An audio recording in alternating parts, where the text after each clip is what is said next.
Okay, what's going on? It's been a long time since I've posted a video, guys, so I wanted to get something up here. I do owe you a video on initiative and reserves for the introductory guide to line of battle. Hopefully that'll be the last video I do for that. I think I've pretty much hit everything there. We're going to be talking about line of battle a little bit right now, but this is going to be kind of off subject, off tangent a little bit.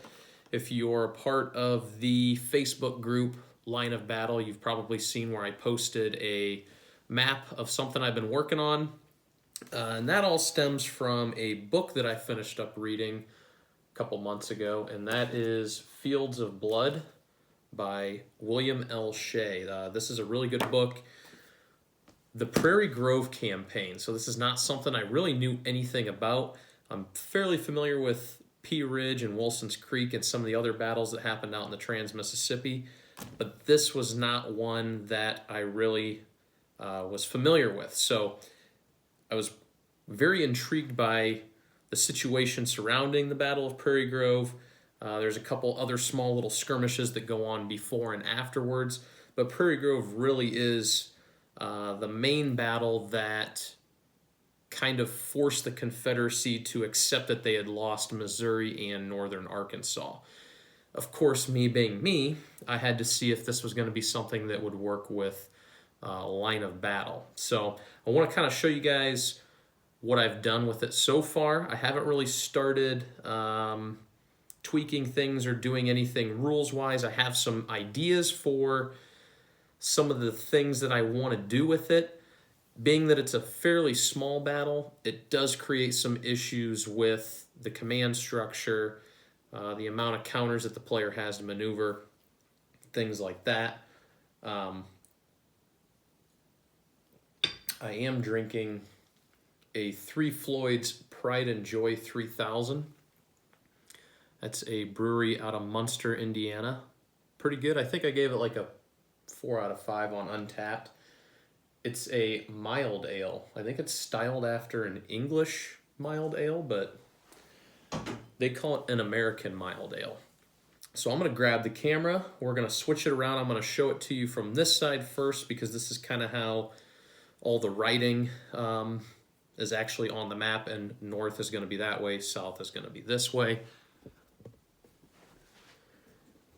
So here's what we've got. I took this into Home Depot, and they surprisingly didn't screw it up. They actually made it to the size that I wanted them to. I'm calling this Deluxe Line of Battle because if you look, the hexes are a little bit oversized. These are actually the blank counters that you can get from, I think GMT is where I got them. They're 5/8, I think, maybe, is what they ended up being. So they're not half-inch. Like over here, I've got the map for None But Heroes. You'll see they don't fit. I wish I could get some half-inch counters because I could save some space. This map right here is actually 55 hexes by, I think, 40 hexes. And it takes up most of my little gaming space that I have here. If I set this down real quick and set up the None But Heroes map, kind of see what it looks like for comparison's sake. This is the top half of the None But Heroes map. This runs 62 hexes long by, looks like 35 high. So if we cut it off about here, that would be very similar in size to what I have for Prairie Grove as of right now. Does all this space need to be on this map? I don't know yet. I don't know if the amount of maneuver that could potentially happen really needs to have a map that's this big, but I figured it would be more beneficial to do something a little bit larger, and I can always crop it down and do something smaller in the future if I want to. Luckily, with the program I use to create these maps and the topographical maps and those sorts of things, it's pretty easy to do that. But what we have here, so like I said, Fields of Blood, the Prairie Grove campaign. We've also got, let's see here. I think I maybe have, I bought another couple books on the battle here. This one, I don't know, where's it at? Not 100% sure exactly where I put it, but it's a basically a field guide. Ah, here it is. So this is pretty interesting too. I'd like to get out there and go visit all three of these battlefields at some point. We'll see if that actually happens with everything that's going on right now. But eventually that's the plan. There is some decent material online that covers the battle. Unfortunately, information for, you know, what a lot of these units were carrying in regards to rifles, muskets, that stuff I think is going to be a little bit more difficult to find, just because this is all very, I don't want to say backwater. I mean, it is backwater. That's what it is. It's a backwater battle. You know, here's the order of battle.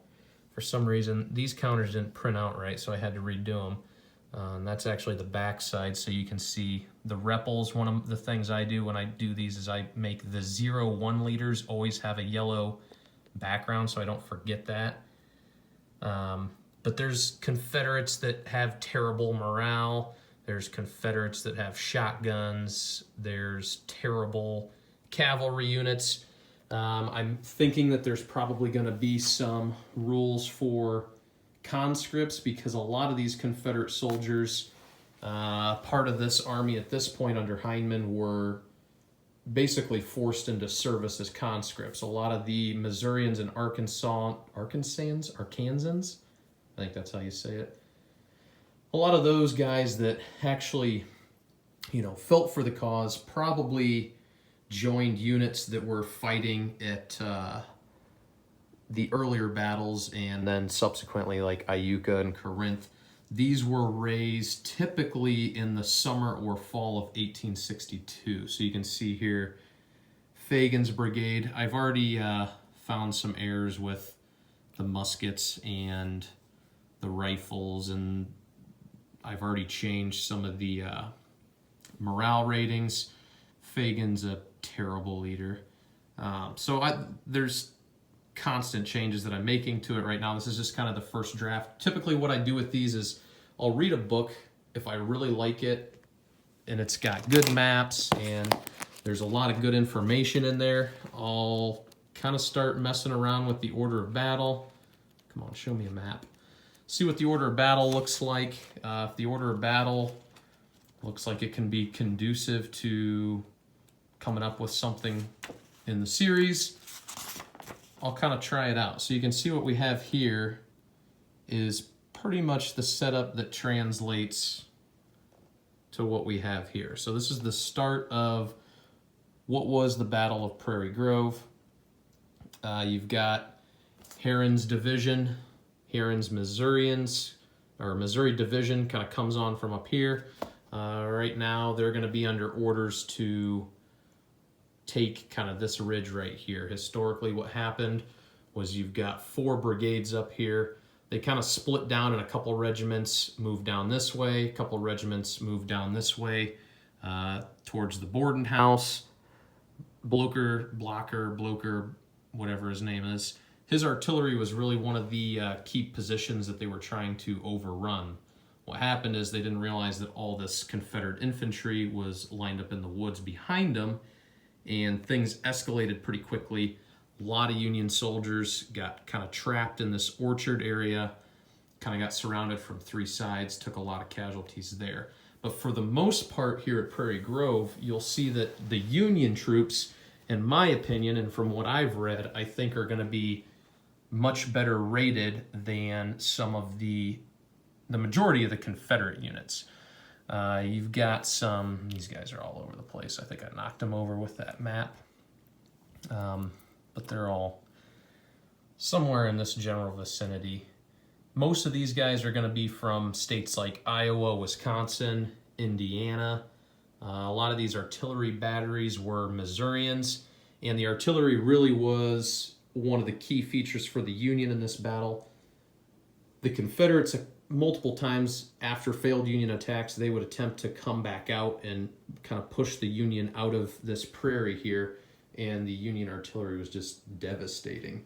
Eventually, Blunt's Kansas division will arrive over here.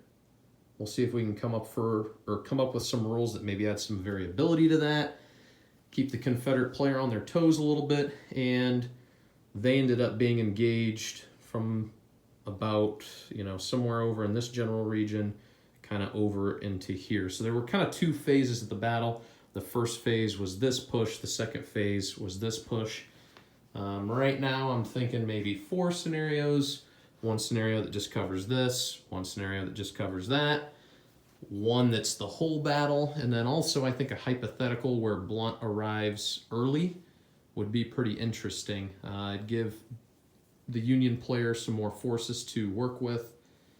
One thing that I think is potentially going to be an issue is the disparity in the number of regiments the Union have compared to the Confederates. I've already split them up.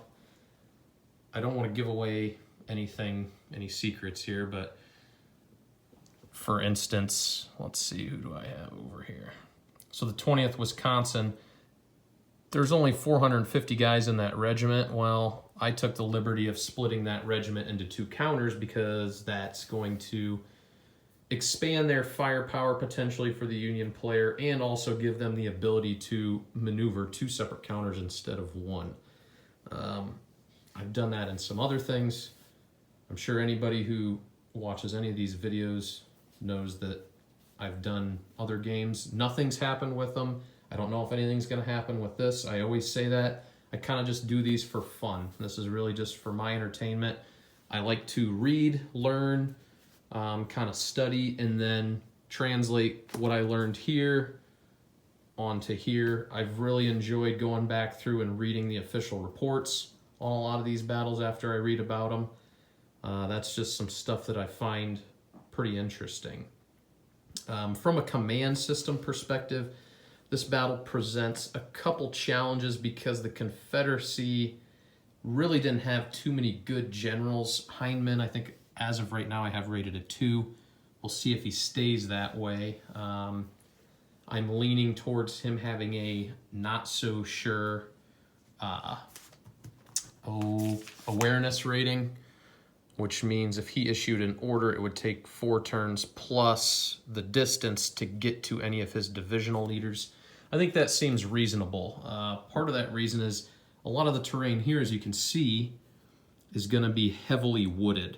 From reading, that's kind of one of the themes that you hear about the battle is how the infantry would get up into here and they'd be in this thick, dense forest, and then all of a sudden an enemy regiment would be right on them, and they wouldn't really have time to react. So I think Hindman's probably going to be a little hamstrung with, or he's going to have his hands tied a little bit with his order delivery. Herron, he is not the overall commander once Blunt arrives. When Blunt arrives, he will become the overall commander, but until then, Herron will be the one issuing orders. And will probably be implementing some rules for brigades to potentially be making some attack acceptances and some fluke rolls and things like that. At this smaller scale, it doesn't make sense to have, for instance, an entire corps moving under one order. It's more fun for the players to have more moving pieces that they can pick and choose what they're doing, where they're going. They're under different orders. It gives them a little bit more of an option. Once again, this is my opinion. None of this has ever been play tested by anybody other than myself and my Uncle John, who does all my vassal modules for me. Someday, hey, it'd be cool if somebody looked at them, but who knows? At this point, we're just kind of doing these for fun. I think this battle, given the size of it, would pair very well with something like P Ridge and Wilson's Creek. That's something I've talked about in the past. I think GMT did a very good job with their Death Valley. They've got the GBACW series that has the Death Valley game that came out that has a whole bunch of smaller battles that happen in the Shenandoah. I love that idea. I think something like that needs to happen for this series. I know people disagree with that. People want to only see the massive battles. Well, guess what? I don't have the time or the space to play a massive battle. And to be honest, nor do I want to. I don't want to spend 100 hours playing a game. Sometimes I want to say, I just read this book on Prairie Grove. Wow, that'd be cool if there was a game at the regimental scale that I could play that and check it out. Boom, there it is. So that's kind of where we're at. Just doing some things here. Having a beer and just thought I'd check in and maybe post something. I've also finished up a book on Champion Hill, Tim Smith's Champion Hill, the decisive battle during the Vicksburg campaign or something like that. Excellent book. I've already got a map going for that. So this is just a hobby. It's a constant wormhole that sucks me down and drags me in. Right now I'm probably as far as I'm going to get with Corinth and Iuka. Perryville, Richmond, Mill Springs, those are about as far as I can go with any of that stuff. So it's a continuous thing. We'll see. Maybe I'll come back and do some playing here. Once I get some of the rules figured out, I'd like to maybe run through some things, see if it even works. Who knows if this battle even works at this scale using the system, but we'll see. It's kind of a nice day out there. We finally got some rain for the first time. It's been drier than heck. So there we go. I'll post this, and like I said, yeah, maybe we'll come back to it here in a bit after I figure some things out, maybe talk about some rules that I'm implementing, some things that make it unique. Now I'm just blabbering.